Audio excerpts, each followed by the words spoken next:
Hello again everyone, Truck CV Sales here with a basic tune-up report for John in South Carolina on the Stryker SR-955HP. John, got it ready to go for you, bud. Just our basic tune alignment. Turned out really well. Let me just go ahead and get right to it.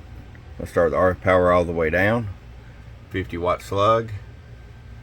2 watts in case you decide to run like a 4-pill or something with it. You got full adjustability. 20 watts all the way up. Show you average power swing. Hello, hello, hello, audio, 1, 2, audio. I'm gonna say about 37, 38 bird. 100 watt slug in PEP. Hello, 1, 2, 1, 2, hello. About 87. You roll it down to that 2 watt carrier. Hello, 1, 2, hello. Still about 87, 88 watts.